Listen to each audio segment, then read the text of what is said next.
This podcast is a proud member of the Fan Hub 100. Football without fans is nothing, so we've partnered with Fan Hub to put fans first. Search Fan Hub app to play your part in the journey.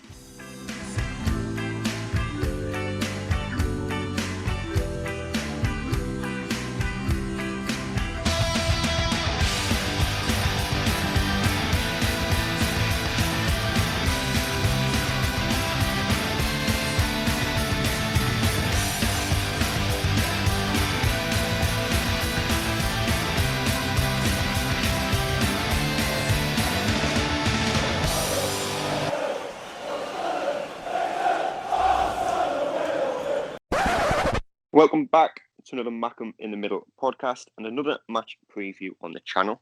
Saturday afternoon saw two goal of the season contenders and Sunderland a 2-2 draw against Crewe. But we now turn our attentions to Swindon Town on Tuesday night. And joining me to have a look at the next fixture is Rich, who is of course a Swindon supporter. How are you getting on, mate? You doing well?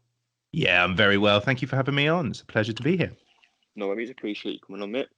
Obviously it's been a mixed season so far for Swindon. You do find yourselves 18th in the league currently. Having also played the most games in the league, I believe. I think you've played 31. Obviously, you've got two wins recently against Crewe, who we failed to beat yesterday, and Northampton, and then a draw against Lincoln City, who seem to have fallen off a bit recently. But how would you describe your season so far? Well, I wish I could say as positive as mixed. That would be nice. It's not been a great season for Swindon, and it's a long backstory to it, really, that many behind the scenes probably could see coming, and that simply is that we didn't really have the finances to be able to give it the push that we wanted to as fans. We had a great season last year under Richie Wellens, where we won League Two on points per game average. And we were in as good a mood as a fan base as you could possibly imagine compared to previous seasons. And we were really, really looking forward to this League One campaign. And then really from the moment that they picked up the trophy, it became evident that things weren't going to be what we wanted them to be. So the players started leaving. We weren't securing the signings of the loan players, except for Jayasimi, who would later leave again to Charlton. And we started the season okay, winning at home and losing away. And slowly but surely, we stopped winning at home as well. Richie Wellens, our manager at the time, you could tell he was getting a little bit frustrated because he wasn't able to strengthen the side with the budget he was given. He gave it a good go, but results weren't going our way. And then he left to join Salford City, which is not a huge surprise. You know, it's a bit of dent to morale when your manager resigns to take over a League Two team. Yeah. But he is from that neck of the woods. He is former Manchester United. He looked up to the owners of that club as a young YTS and then professional. So it was all understandable. And then we got John Sheridan in, who is a been there, done that manager, but definitely at the bottom end of his career in terms of management. And things didn't pick up at all. In fact, they got worse. We went on an awful run. And I think if we had fans in the ground, and I think if we were any other team, John Sheridan would have been sacked. But they stuck by him, and now things are starting to change a little bit. So we are unbeaten in 3 games, which is for the first time we can say that this season. In terms of the Crewe game, we should have absolutely lost that game. Crewe played us off the park, and then we scored with an injury time winner. And we didn't play well yesterday against Northampton in the first half, but we picked it up and did what needed to be done. We did play well against Lincoln, but as you say, they're having probably their roughest part of the season so far. So, you know, everything that happened previously will be forgotten very, very quickly if Swindon continue their good form. And we have Sunderland, Accrington Stanley and Oxford United all coming up, who are all playoff automatic contenders. So if we come out of that with a similar amount of points as we've just come out of the last 3 games, we'll be 1, very happy, and 2, probably not likely to go down. So it's a really important part of the season now. We'll see how it goes. Must be a Crewe thing, conceding injury time, winners and equalisers. Must be infuriating, isn't it? 2 and 3 games, 2 and 2 games potentially. Yeah. We were awful against Crewe, really, really bad, and can relate to that one. Sometimes, I mean, I will say, like, there's been a lot of games this season where Swindon have lost and it could have gone either way, and Swindon's performance haven't necessarily changed since then, but they've just started going our way a little bit more. And we probably, you could argue that we've deserved some of that change of fortune. I won't call it luck, but we've deserved a little bit of good fortune as a fan base. We certainly have, because we've gone through it this year. Yeah. And just briefly touching on what you mentioned there about, obviously, last season you won the league, you went up. What was it like as a supporter to get promoted in them circumstances? Yeah, it's a good question. It's a fair one. And the easiest answer is it's not the same. It's definitely not the same as the glory of that 46th game or the 45th when you're at home and you've got a sold out ground and you pick up the trophy. It's nowhere near like that. I've always maintained across the season that I don't necessarily think Swindon would have won the league last year if it went to the full 46, but we certainly deserved it based on the statistics, and I'm not arguing with that. Crewe and Plymouth were both very, very good, and they were getting better, but so was Swindon as well. I just don't think, and my argument is, I don't think you could definitively say, without wearing a big pair of rose-tinted glasses, that it was nailed on Swindon's trophy, because I don't think that was the case. I've always maintained that I would have preferred Swindon, Crewe and Plymouth to have gone through some sort of playoffs, a mini-league like they did with the playoffs at the end of last season, and everyone goes up, but the winner of those playoffs decides on who wins the trophy. I would have liked a bit of that. We wouldn't have won it. Not for a moment. Yeah. We wouldn't have won it. We would have bottled it. But I think, it was for a team that doesn't win many leagues, it was very bittersweet, and we'll take it. We've got it on our honours list, but it was definitely not the same. Yeah. Obviously, Brett Pitman is your top scorer on 6 goals this season. Not the best return from your top scorer, but Owen Doyle, of course, left the club last year. Scored goals for fun in League Two, but he has left to join Bolton, I believe it is. How much of a miss do you think he's been this season? Well, yeah. I mean, it goes without saying that he was a huge miss. Whether he would have kicked on in League One, I don't know, because I think he benefited from the players that were around him. The game plan was get it into the box and Doyle does the rest, and that worked, and it was brilliant, and we loved every second of it. Owen Doyle was brilliant in the sense that he was very honest throughout his Swindon career. We were not surprised when he left, because the guy is based in the Northwest. He lives in Liverpool, and he got an offer from a team like Bolton, who are in League Two on a 3-year contract closer to home. It's an absolute no-brainer. He did everything that we needed him to do, and that was to get him out of the division. We miss his goals tremendously. Brett Pitman is beginning to find goals more regularly now, so he has scored in the last few, but Brett Pitman's played pretty much how I expected him to. He's a very lethargic looking footballer, where if we were in the stands we'd be calling him lazy, but he gets where he needs to go, and we're just about finding our rhythm with Brett Pitman up top. But he's one of these centre forwards that look like they're absolutely knackered after 10 minutes, and it's hard not to see past that. But we need his experience right now, and his goal against Northampton over the weekend, the winner, he shouldn't have scored it. The goalkeeper should have palmed that out, but it was the only place that ball could have gone with it going in, and that was not luck. That is because he knows where to put the ball. So hopefully we'll get him to 10, 15 goals for the season. God, I hope so, because he's on 7. But we would have liked more, and we were hoping for more. But if he, again, kicks on now, all is forgiven for the rest of the season. Yeah. It's not been as prevalent recently, but for a long time in this league, even going back to our championship days, Sunderland would struggle against sides that like to sit back and catch us on the break. We've often struggled to break teams down. Is this something you'd expect to see from Swindon on Tuesday? Sort of play for the point with as much respect as I can put into that sentence, or do you think you will approach the game going all out to win it? Well, it's a really good question, and it's interesting because the secret to our success in our victory over Ipswich and the secret to our success against Lincoln, which was only a draw, but it was certainly much better than what we expected, was that we were a little bit more attacking. So I think our mentality as fans is that it's a bit of a free hit against Sunderland. So I would much rather Swindon just go for it and lose 3-0 than play it safe, try and defend and lose 1-0. Yeah. I would much rather we just give it a go and see what happens. Sunderland are this frustrating side where we can't see beyond the size of this club. It's a fantastic, huge club for this level. So we expect to lose. When we looked at the fixture list at the start of the season, we get rid of that game because we'll lose that. And then you go and do something daft like lose at home to Wigan.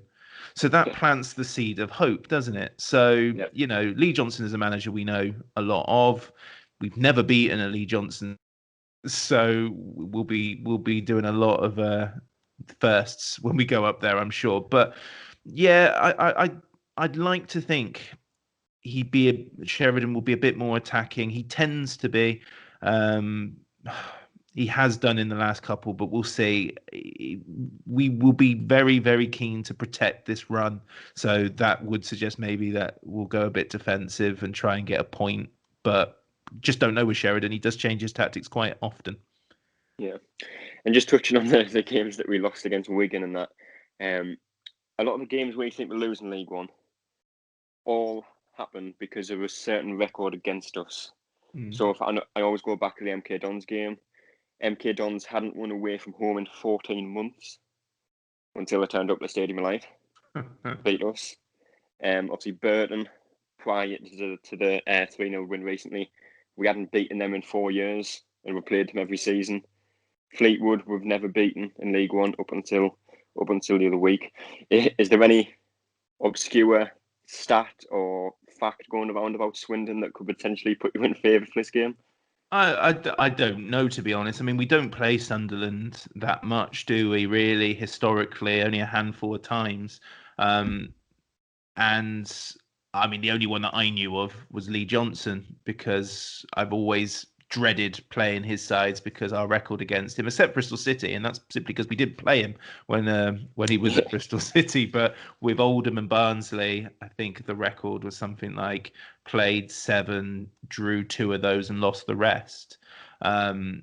So I think in my mind as a Swindon fan, and it's not always the case, but I always find Swindon quite frustrating against the bigger sides. We historically, except for one great season where we beat Leeds home and away, we just seem to give too much respect to the bigger sides and kind of lay down our arms. And I'm not talking about this particular side. I'm just talking about historically here. So to go somewhere like the Stadium of Light, play well, heaven forbid even get a win, would be statistically wonderful in its own right.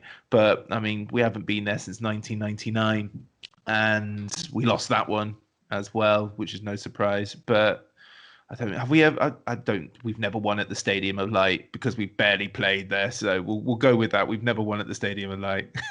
Yeah, it's an interesting one. I don't even think we've scored. I'll refrain from saying that on Twitter because every time I say something like that, it always comes back to bite us. Oh my Single goodness. Time. I mean, I think every time I compliment a goalkeeper this season for Swindon, we're now through our 5th goalkeeper. And at the start of the season, we had a goalkeeper come in from loan from Manchester United called Matej Kovac. I said he was going to be integral and key, and his saves will be the reason we get points. He was dire, and he cost us points. Then we brought in Mark Travers from Bournemouth, and I said this is a future player of the season. Then he got recalled by Bournemouth. And then more recently, we've had a player on loan from Bristol City on a 7-day rolling called Jojo Wallacott. And I said, he's playing brilliantly, and we could go as far as signing him in the summer. He pulls up during the warm-up with a knee injury yesterday, which left us with our rookie goalkeeper playing the 90. So, I'm reluctant to pick out anyone, especially goalkeepers right now. I think the goalkeeping situation at Sunderland's not much better. I will say that. But looking at Sunderland and the way we play, obviously McGeady and Charlie White have both been in great form this season. Jordan Jones, Chris Maguire came off the bench and scored yesterday. I think Maguire and White were the goal scorers in the reverse fixture earlier on this season. We have a lot of attacking options, a lot of wingers, albeit one striker, because I think our other one is still injured. But is there any type of player that Swindon tend to struggle to contain? Yeah, ones that are better than us, which is a lot at the moment. No, we don't. I mean, Charlie Wyke has always given us a bad time. He's not, the most prolific goal scorer, but I think he's 3-3 against Swindon, largely thanks to a brace he scored during I think it was at Hartlepool, Bradford. I can't remember, but he does score against Swindon. Swindon's Achilles heel is Chris Maguire because of his Oxford past, and not just because he's a good player. It's just because he's a bit of a shit house. And Swindon fans, I don't think will ever forget him running around the county ground pitch at full time with his seven mocking of the Swindon fans, which was very, very funny. If I'm honest with you, I did enjoy watching that time, even though you don't want him to make it out of the ground, without at least somebody throwing a punch at him. It was still very funny. No, look. What on earth is Aidan McGeady doing here? What? I'm a really big fan of people like Grant Ledbetter as well. I've seen plenty of them over the years, and I know he's injured, but Bailey Wright.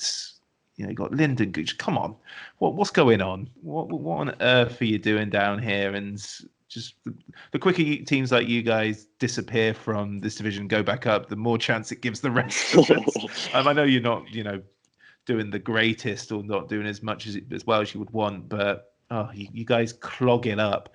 Teams like you and Portsmouth and Ipswich, be gone. No, exactly. Well, yeah, for you, but Swindon will, if you ever need somebody to score who hasn't scored in 10, Swindon can sometimes just go, there you go, have one on us. I remember Sunderland fans having a right pop at Charlie Wyke before the Swindon game earlier in the season, and then he goes and scores, and the joke was like, Wyke has scored, this is unbelievable, and I was just like, well, this is just typical, isn't it? But he's gone on to do very well this year. No, the one that we look at is Maguire. Well, I say we, I don't, but as a collective, the fans sort of want to put one over him. But whether we will or not, I don't think. I don't think it's relevant. But yeah, it's Maguire. Could be interesting to see if he starts or not. Obviously, he did keep. I'm not sure if you saw the goal he scored yesterday, but it was definitely one that's worthy of starting a game. Yeah, Johnson knows this this is a classic Johnson sort of tactic in my mind. He'll know all about this, and he'll start him and he'll score after 7 minutes, be it a penalty spot or something like that. But it will happen. Obviously, as I've just mentioned, McGeady, Wyke, Jones can all cause trouble for any opposition in this league. But is there anyone in particular Sunderland should be looking out for from a Swindon point of view?